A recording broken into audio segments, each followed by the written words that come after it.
അസ്സലാമു അലൈക്കും വറഹ്മത്തുള്ളാഹി വബറകാതുഹു. ബദർ യുദ്ധത്തിലേക്ക് വിഷയങ്ങൾ പുരോഗതിപ്പെട്ടു വരികയാണ്. മഹാനായ നബി സല്ലല്ലാഹു അലൈഹി വസല്ലമ തങ്ങളും സേനയും കുറച്ചുകൂടി മുമ്പോട്ട് നടന്നു.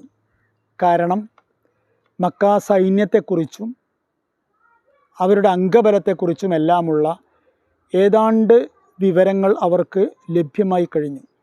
മാത്രമല്ല, മുന്നോട്ട് പോകാൻ ആവശ്യമായ മാനസികമായ ഊർജം തൻ്റെ സേനയിൽ നിന്ന് മഹാനായ നബി സല്ലല്ലാഹു അലൈഹി വസല്ലമ തങ്ങൾക്ക് ബോധ്യപ്പെടുകയും ചെയ്തു.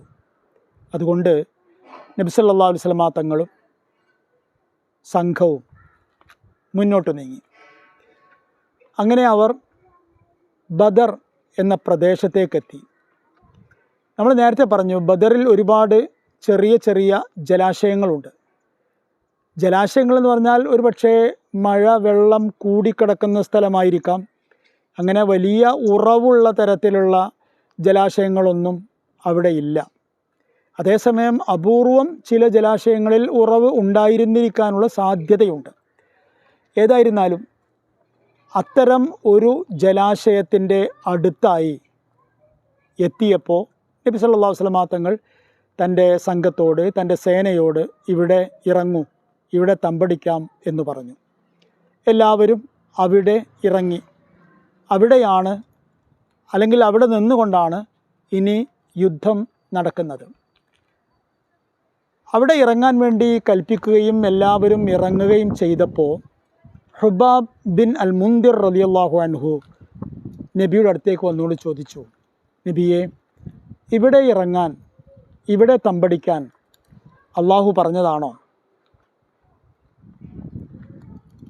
അല്ല, താങ്കളുടെ ഒരു അഭിപ്രായം, എവിടെയെങ്കിലും ഒരിടത്ത് നമ്മൾ തമ്പടിക്കണമല്ലോ, ആ അർത്ഥത്തിൽ മാത്രം ഇവിടെ തമ്പടിച്ചതാണോ?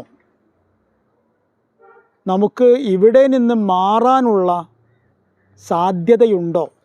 അദ്ദേഹത്തിന് അറിയാനുള്ളത് അതായിരുന്നു. നബി സല്ലല്ലാഹു അലൈഹി വസല്ലം തങ്ങൾ പറഞ്ഞു, ഒരിക്കലുമില്ല. എവിടെയെങ്കിലും ഒരു സ്ഥലത്ത് നമ്മൾ ഇറങ്ങണമല്ലോ, ആ അർത്ഥത്തിൽ ഇറങ്ങിയതാണ്. അല്ലാതെ ഇവിടെ നിന്ന് നമുക്ക് മുന്നോട്ടോ പിന്നോട്ടോ മാറാനോ മാറാതിരിക്കാനോ പാടില്ലാത്ത വിധത്തിലുള്ള ഒരു പോയിന്റിലൊന്നുമല്ല ഞാനിപ്പോൾ എല്ലാവരോടും തമ്പടിക്കാൻ പറഞ്ഞിരിക്കുന്നത്. അത് കേട്ടപ്പോൾ ഹുബാബ് റളിയല്ലാഹു അൻഹു പറഞ്ഞു, എന്നാൽ ബുദ്ധി ഇവിടെ തമ്പടിക്കുന്നതല്ല, മറിച്ച് പരമാവധി അങ്ങേ തലക്കലുള്ള ശത്രുസേന ബദറിലേക്ക് ഇരച്ച് കയറുമ്പോൾ അവർക്ക് ആദ്യം കിട്ടുന്ന ജലാശയമുണ്ടല്ലോ, ആ ജലാശയത്തിൻ്റെ സമീപത്താണ് നാം തമ്പടിക്കേണ്ടത്.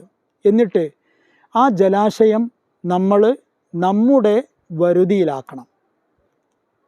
പിന്നെ യുദ്ധം നിശ്ചയിക്കുക ആ ജലാശയവും ആ ജലാശയത്തിലെ വെള്ളവുമായിരിക്കും. മഹാനായ നബി സല്ലല്ലാഹു അലൈഹി വസല്ലം തങ്ങൾ പറഞ്ഞു, ലഖദ് അശർത ബിർറഈ. ഹുബാബ്, താങ്കൾ പറഞ്ഞത് നല്ല അഭിപ്രായമാണ്. മഹാനായ നബി സല്ലല്ലാഹു അലൈഹി വസല്ലം തങ്ങൾ പറഞ്ഞു എല്ലാവരോടും, ശരി എങ്കിൽ എഴുന്നേൽക്കൂ, നമുക്ക് കുറച്ചുകൂടി മുന്നോട്ട് പോകാം. മഹാനായ നബി സല്ലല്ലാഹു അലൈഹി വസല്ലം തങ്ങളുടെ മനസ്സിൻ്റെ വ്യാപ്തി, വലുപ്പം, അതുകൂടി നമ്മൾ ഇവിടെ കാണേണ്ടതുണ്ട്. നബി വഹീ ലഭിക്കുന്ന നബിയാണ്. അള്ളാഹു പറയുന്നതിനനുസരിച്ചാണ് ഓരോ ചുവടും നബി വെക്കേണ്ടത്. പക്ഷേ അങ്ങനെയല്ലാതെ നബി സ്വന്തം താല്പര്യത്തിനനുസരിച്ച്, സ്വന്തം ഇഷ്ടത്തിനനുസരിച്ച്, സ്വന്തം തീരുമാനത്തിനനുസരിച്ച് ഒരു കാര്യം ചെയ്യുമ്പോൾ അതല്ല നബിയെ നല്ലത് എന്ന് സമൂഹത്തിലെ, സമുദായത്തിലെ ഒരാൾ വന്ന് പറയുമ്പോൾ നബി അത് അംഗീകരിക്കുന്നു, നബി അത് സ്വീകരിക്കുന്നു.